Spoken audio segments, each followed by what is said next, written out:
আমি জেনারেল শাকিলের সন্তান। কোনো ছাড় দেওয়া হবে না এখানে।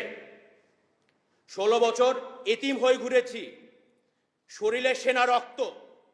এখানে কোনো কম্প্রোমাইজ হবে না। There will be no ifs or buts. এদের বিচারের আওতায় নিয়ে আসতেই হবে। যতদিন বুকে দম আছে এই হত্যার বিচার আমি করে ছাড়বো ইনশাআল্লাহ। যুদ্ধে যেহেতু আমরা নেমেছি, ইদার মরব বা বিজয় হব। আমি শহীদ জেনারেল শাকিল আহমেদ এবং শহীদ নাজিম আহমেদের পুত্র। প্রথমে আমি বিডিআর কমিশনকে ধন্যবাদ জানাতে চাই রিপোর্টটা প্রধান উপদেষ্টার কার্যালয়ে পেশ করার জন্য। এর আগে আমি কিছু ইতিহাস আপনাকে সংক্ষেপে বলতে চাই। একটা বড় কারণ পিলখানা হত্যাকাণ্ডের জন্য হচ্ছে বড়ইবাড়ি এবং রৌমারীর যুদ্ধে। তখন আমার বাবা রংপুর সেক্টর কমান্ডার ছিলেন এবং ওই যুদ্ধে ভারতের বিরুদ্ধে লড়াই করে বিজয় হয়ে এসেছিলেন। তখন থেকে আমার বাবা জেনারেল শাকিল ভারতের কাছে একটা টার্গেট হয়ে দাঁড়ায় যায়। বাবা যখন বিডিআরের ডিজি হয়ে ভারতের আধিপত্যের বিরুদ্ধে লড়াই করতে এসেও বাবা বিজয় হয়ে এসেছিলেন এবং বাবা যখন ডিজি তখন 2007-08 সাল থেকেই কিন্তু ভারত পরিকল্পনা শুরু করে, যার কারণে বিডিআর হত্যাকাণ্ড শেখ হাসিনা ভারতের স্বার্থে আর নিজে ক্ষমতায় টিকার স্বার্থে এই জঘন্যতম হত্যাকাণ্ড বাস্তবায়ন করে। আমি একটা কথা বলতে চাই, এই বিচার প্রথম আমাদের দেশের মীর জাফর দিয়ে শুরু করতে হবে। যে সেনাবাহিনীর কর্মকর্তারা আমাদের বাবাদের সাথে 57 জন অফিসারদের সাথে বেইমানি করেছে তাদের বিচার এর আওতায় নিয়ে আসতেই হবে। এখানে কোনো ইয়ে নাই।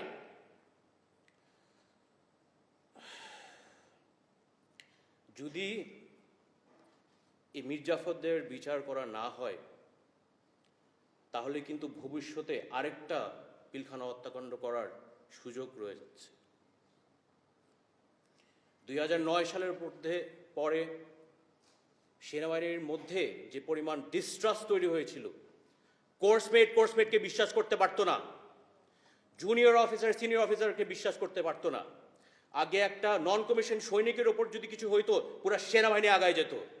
সেনাবাহিনীর ন্যাশনাল ইউনিটিটা ছিল এবং সাহস ছিল। এটা এই সেনাবাহিনী আমার বাবা নেতৃত্ব দিয়েছিল, এক সময় 57 অফিসার নেতৃত্ব দিয়েছিল।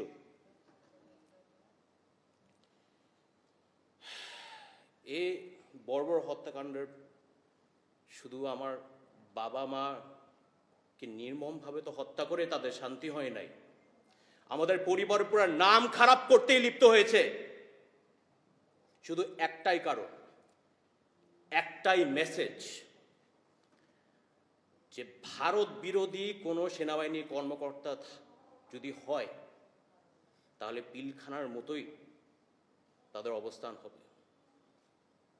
শুধু অফিসারদের তো শেষ করে নাই, পরিবারের মানহানি করতে করতে শেষ করে দিয়েছে।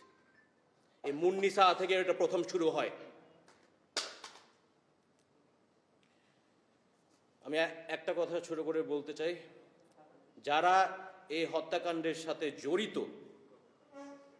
আমাদের 57 পরিবার রেপুটেশন ধ্বংস করার জন্য চেষ্টা করেছেন, একটু মনে রাখেন আমি জেনারেল শাকিলের সন্তান। কোনো ছাড় দেওয়া হবে না এখানে। 16 বছর এতিম হয়ে ঘুরেছি, শরীরে সেনা রক্ত। এখানে কোনো কম্প্রোমাইজ হবে না। There will be no ifs or buts. এদের বিচারের আওতায় নিয়ে আসতেই হবে। যতদিন বুকে দম আছে এই হত্যার বিচার আমি করে ছাড়বো ইনশাআল্লাহ। যুদ্ধে যেহেতু আমরা নেমেছি, ইদার মরব বা বিজয় হব। রিপোর্টে যাদের নাম এসেছে আমরা চাই সরকার এখন দ্রুত প্রসিডিংস শুরু করে দেওয়া উচিত এবং 16 বছর অন্যায়ভাবে অনেক সামরিক কর্মকর্তা অন্যায়ভাবে যারা বঞ্চিত হয়েছেন বা চাকরিচ্যুত হয়েছেন, যে দেশপ্রেমিক সেনাবাহিনীর কর্মকর্তা অন্যায়ভাবে যদি কোনো বিডিআর সৈনিক যদি চাকরিচ্যুত হয়ে থাকে তাদের পক্ষেও যেন সরকার পদক্ষেপ নেয়, এটা আমরা জোর দাবি জানাচ্ছি আমাদের পক্ষ থেকে।